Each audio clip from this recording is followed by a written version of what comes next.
রিয়া, নাই রিয়া, কই যাইতেছ তুই? মা সোহাগ বাড়ি যাই। আপা, তুমি এই বাড়ি যে কি করবা? সোহাগ ভাই তো তোমার ডিভোর্স লেটার পাঠাই দিচ্ছে। হ, মারিয়া ঠিকই কইছে, তুই তোর বাড়িতে গিয়া অপমানিত হইবে, তোর বাপ শুনলেও রাগ হয়ে যাইব গা।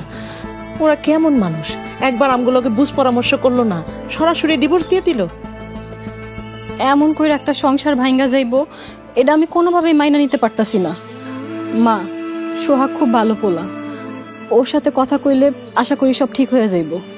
সে কিসের ভালো ছেলে যে অন্যের কথা শুনে নিজের বউকে সন্দেহ করে, নিজের বউকে বিশ্বাস করে না? সে কেমন পুরুষ বোঝা হয়ে গেছে।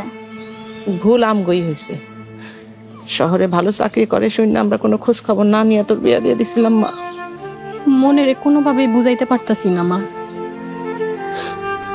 মা তুমি আমার একবার ওই বাড়িতে যাওয়ার অনুমতি দাও, আমার সংসারটা বাঁচানোর একটা শেষ চেষ্টা আমারে করতে দাও, দয়া করো মা। ঠিক আছে, যা। আসসালামু আলাইকুম। ওয়ালাইকুম সালাম। মা ভালো আছো? ওয়ালাইকুম আসসালাম। সোহাগ, সোহাগ, বাবা তুই কেমন আছো? চলেন ঘরে চলেন। আসসালামু আলাইকুম। কেমন আছেন আপনি? ওয়ালাইকুম আসসালাম। আমি কেমন আছি এটা নিশ্চয় জানতে আসো না, কি কইবা সরাসরি কও। আপনার ডিভোর্স লেটার পাইছি। আলহামদুলিল্লাহ, কাবিনের 5 লাখ টাকার মধ্যে 4.5 লাখ টাকা পরিশোধ করছি, আর 50,000 টাকা পাবা। ডিভোর্স পেপার সাইন করার পর বাকিটা পেয়ে যাবা। এত ঘৃণা!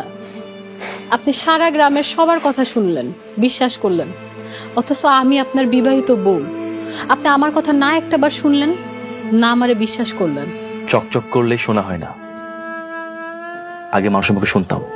তোমার সাথে বিয়ে না হইলে সেটা বুঝতে পারতাম না, এখন হাড়ে হাড়ে সেটা টের পাচ্ছি। আর কিছু বলবা? শুনেন, মজনু ভাই, বেলায়েত ভাই, হারুন ভাই, রাকিব ভাই, এগো কারো লগে আমার কোনো প্রেমের সম্পর্ক ছিল না।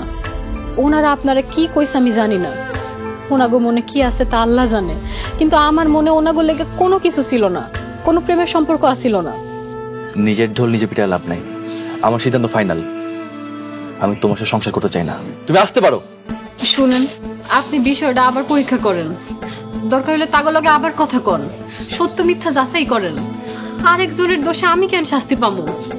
ওই গাঞ্জাখোর, ওই দুধওয়ালা, ওই দোকানদার সবাই মানায় ফেলাইছো? এমনি এমনি মানছে? সোহাগ, আপনি আমার লগে অন্তত 6টা মাস সংসার করেন, কইরা দেখেন, আমারে বুঝেন, তারপর যদি আপনার মনে হয় আমি চরিত্রহীন তাইলে আমারে ছাইরা দিয়েন। যেই কথাটা আমি মুখ দিয়ে উচ্চারণ করতে পারি নাই সেটা তুমি বইলা ফেলাইলা। চরিত্রহীন না? আমি তোমার সাথে সংসার করতে পারবো না, তুমি আসতে পারো। যেই দোষ করি নাই সেই দোষ কেমনে স্বীকার করবো? আমি তোমার কাছে মাফ চাই, তুমি আসতে পারো, আমার অনেক কাজ আছে। যাও।